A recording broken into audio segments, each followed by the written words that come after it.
좋은 아침입니다. 아침의 하나 뉴스 종합 비타민 아침의 매일경제 김은미입니다. 오늘의 일면 바로 들어가 볼까요? 먼저 매일경제입니다. 근로시간 개편 하반기로 보류하기로 했다라는 기사입니다. 지금 주 69시간 프레임의 법 개정을 유보하기로 했다라는 건데요. 일단 고용부는 5월부터 6천 명을 좀 조사를 해보겠다라고 밝혔고 이게 총선 1년 남았는데 총선 뒤로 연기될 가능성도 있다라는 기사입니다. 다음 일면 가보겠습니다. 경향입니다. 집 비워줄 방법 이것뿐이었다. 네, 사진 같이 볼까요? 어제 이 인천의 빌라왕 건축왕의 피해자가 세 번째 숨지는 일이 있었습니다. 지금 집이 경매에 넘어가고 결국 집을 비워줄 수 있는 방법은 그것뿐이었던 거 아니겠느냐라는 이 제목이겠죠. 저희 이 소식은 잠시 뒤에 저희가 살짝 좀 짚어보도록 하겠습니다. 다음 일면 보겠습니다. 세계일보입니다. 장차관 리더십 평가, 윤 정부 첫 개각 시동입니다. 장차관 리더십 평가를 지난달에 이미 실시를 했습니다. 그런데 이런 역량평가, 리더십 평가 보통은 개각을 앞두고 하게 되는데 마침 또 이 다음 달이면 윤석열 정부 출범한 지 1년이 되죠. 그러다 보니까 최근에 있는 입단 악재에 좀 쇄신할 필요성도 있고 개각을 좀 시동을 거는 것 같다라는 기사입니다. 다음 보겠습니다. 한겨레입니다. 이재명 돈봉투 직접 사과. 이재명 대표가 어제 당내 돈봉투 전당대회 의혹에 대해서 직접 사과를 했습니다. 여기에 대해서 송영길 전 대표 귀국을 요청을 했다라고 얘기를 했는데 송 대표 여전히 나와 무관하다라는 입장을 밝히고 있다는 소식. 이것도 저희가 잠시 뒤에 좀 깊게 짚어보도록 하겠습니다. 사진 기사 같이 보도록 할까요? 네, 하얀 눈 세상입니다. 겨울왕국인데 이 겨울왕국 지금이 4월 중순이죠. 어제 설악산의 모습입니다. 네, 4월 중순인데 설악산은 겨울왕국이더라. 지금 기후가, 날씨가 예측 가능성을 좀 벗어나고 있는 그런 상황이 아닌가 싶습니다. 저희 아침엔 매일경제 뉴스 종합 비타민 TV도 보시고 유튜브도 같이 복용하시면 시너지 효과가 있습니다. 네, 이 댓글로 또 질문 남겨주시면 같이 제가 얘기 나눠보도록 할게요. 오늘 함께해 주실 분들 소개합니다. 안녕하세요. 안녕하세요. 예. 네, 첫 번째 키워드, 네 번째는 안 된답니다. 정말 안 됩니다. 기사 같이 볼까요? 사흘 만에 또 전세 사기 피해자 세 번째 비극입니다. 네, 사진 같이 보도록 하겠습니다. 여기가 이 어제 숨진 전세 사기의 세 번째 그 숨진 피해자의 집 앞입니다. 지금 수도 요금이 좀 밀렸다라는 얘기고 전세 사기 이 수사 중이다라는 인천 광수대 이 딱지도 좀 붙어 있는데 여기에서 결국 세 번째 피해자가 지금 숨졌습니다. 여기 같이 볼까요? 인천 미추홀구 2,700채 건축왕의 사기 사건입니다. 여기에 지금 30대 세입자 유서를 남기고 극단 선택을 했습니다. 지금 경매에 넘어갔는데 최우선 변제가 불가하다. 최우선 변제가 무슨 얘기냐? 밑줄 좀 볼까요? 지금 세입자가 거주하는 집이 경매에 넘어가게 되면 전세금 일부를 일단 먼저 우선적으로 변제해 주는 걸 최우선 변제라고 합니다. 그런데 지금 이 분은 소액 임차인한테만 해당이 돼서 사실 이 보증금을 한 푼도 돌려받지 못했다라는 겁니다. 다음 기사 좀 보겠습니다.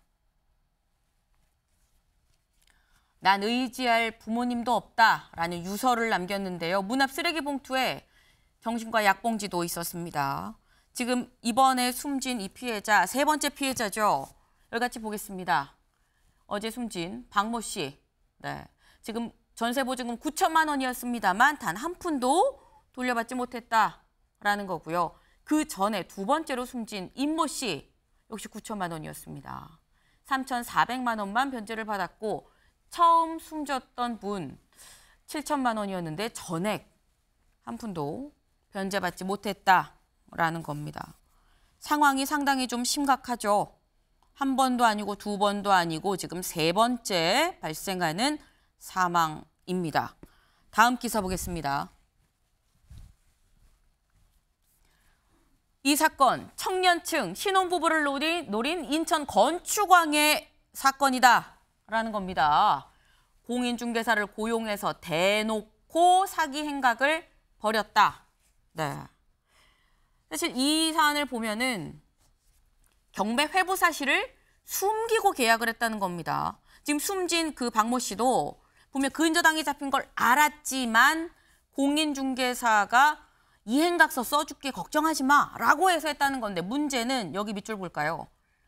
이 건축왕 임대사업을 위해서 공인중개사를 고용을 본인이 했습니다. 그리고 이 사람들 명의로 5개에서 7개의 공인중개 사무소를 직접 개설해서 운영까지 했다는 거죠. 그러니까 이 공인중개사들도 다 본인이 고용해서 같은 공범이었다라는 건데 최단비 변호사님. 근데 보면은 이 계약을 하는 이 임대인들이 지금 근저당이 잡힌 걸 알았습니다. 근데 공인중개사가 이거 우리가 이행각서 써줄게라고 하니까 그걸 믿은 건데 여기에서 쓴 이행각서는 법적 효력이 전혀 없는 건가요? 아닙니다. 뭐 이행각서 같은 경우에는 내가 만약에 보증금을 집중히 돌려주지 못하면 네.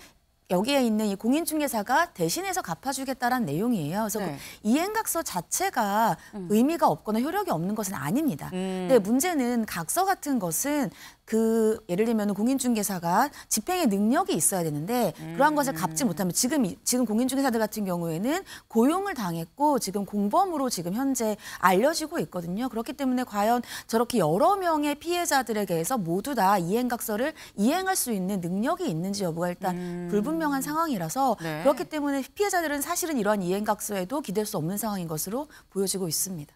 네.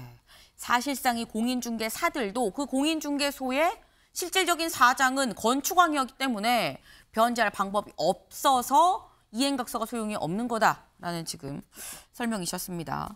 지금 이런 상황, 지금 3명째 피해자, 희생자 지금 나왔습니다. 다음 기사 좀 볼까요? 벼랑 끝 인천 전세 사기 피해자들 경매를 멈춰달라. 일단 당장 집이 넘어가게 생겼다. 갈 곳이 없다. 경매부터 멈춰 주십시오라고 얘기를 하고 있는데 최 변호사님, 이게 경매를 멈출 수가 있는 겁니까?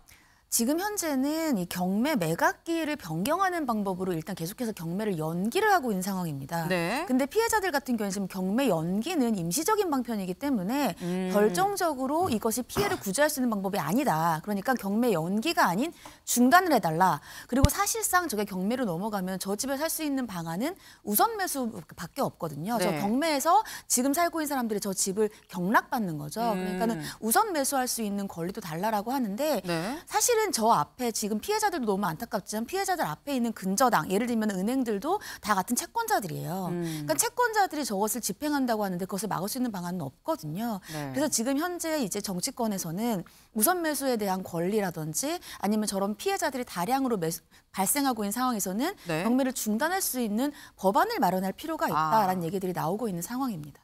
지금 법안을 마련해야 되는 거 아니냐? 법은 또 여의도에서 만들어야 되는 거 아닐까요, 윤 의원님? 예.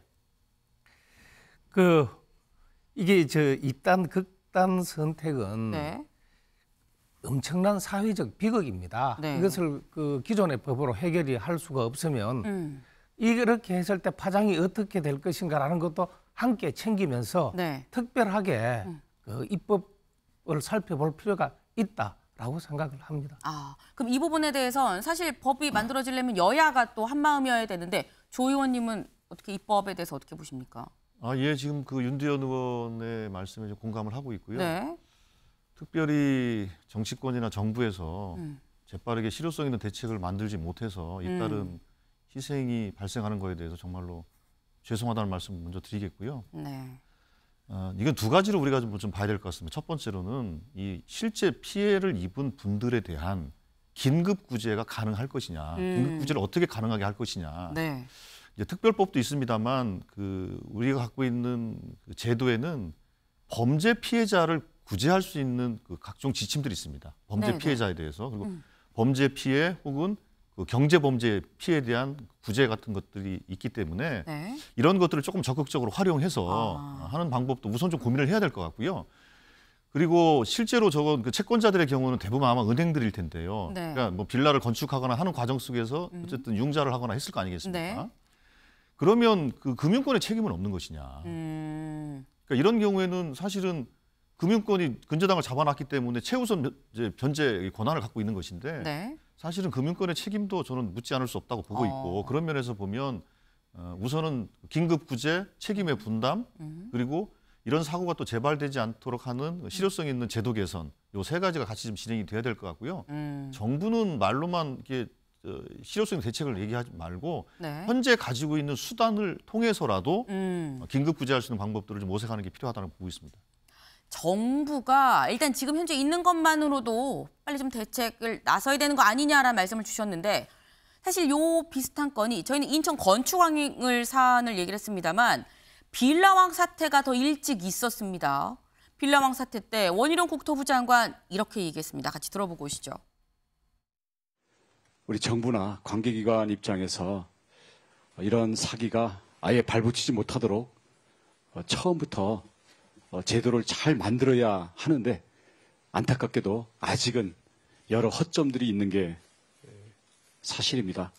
이렇게 사기를 치는 이런 범인들에 대해서는 우리 국가가 강력한 힘센 손으로 발을 못 붙이게 해야 된다고 생각합니다. 이런 사고를 미리 막지 못한 것에 대해서 너무 주무부처 장관으로서 미안하게 생각하고요. 네, 원희룡 국토부 장관 정부 차원에서 최선을 다해서 좀 대책을 마련하겠다, 죄송하다라는 입장을 밝혔는데 김관욱 교수님, 네. 원희룡 국토부 장관 SNS 사실 굉장히 활발하게 하는 분이거든요. 근데 SNS도 들어가 봤는데 3일 전에 그 김포 골드라인 관련해서 글 쓴 게 다고 그 이후엔 또 뭐가 올라온 게 없더라고요. 지금 빌라왕 사건이 작년 12월이에요. 네. 벌써 4개월, 5개월 전 일입니다. 지금 유사한 게 터졌는데 그 사이에 대책 못 마련한 거거든요. 말을 사실은 다시 뒤집어야 하는 상황이 돼버린 겁니다. 그러니까 영이 안 쓰는 거죠, 이 장면. 그리고 이 사람은 굉장히 사실은 아주 의도적으로 사기를 친 거거든요. 그리고 네. 젊은 층이고 거의 그 신혼부부들, 그러니까 주택 마련의 꿈을 막 키우는 사람들을 사실상 사기를 한 거예요. 죄질이 안 좋아요. 아주 악질적입니다. 네. 그런데 지금 마지막으로 돌아가신 분이 뭐라 했냐면 저는 부모님도 없습니다. 그러면 국가는 있어야 될 거 아닙니까? 지자체는 있어야 될 거 아닙니까? 지금 이런 부분들을 역할을 못한다는 부분이 저는 정부의 어떤 역할이 마비된 것이다라고 생각을 하고요. 지금 한 변호사는 이렇게 얘기를 해요. 그러니까 지금 건축왕이라는 사람이 전체 자산이 8천억이라는 거예요. 근데 이분들이 지금 사기 당한 전체 금액이 한 6천억이라는 거죠. 네. 근데 지금 법을 만드는 것도 필요하지만 네. 어떻게 보면 법 만들려면 상당한 시간이 필요하잖아요. 그렇죠. 지금 국가가 이 8천억 자산을 먼저 매입을 해서 그 돈을 갖고 이 사람들에게 실질적으로 6천억을 먼저 주는 것이 지금 빨리 이러한 일들이 반복적으로 발생하지 않게 하는 그런 방법이 아닌가 이렇게 생각합니다. 현실적으로 정부가 나서서 일단 이 자산을 다 매입을 하고 나중에 뭐 추징을 하든 어떻게 하든 좀 이 나중에 뭐 구상권을 청구를 하든 뭐 그런 방법으로 가는 게 맞다라는 현실적인 좀 조언까지 주셨습니다.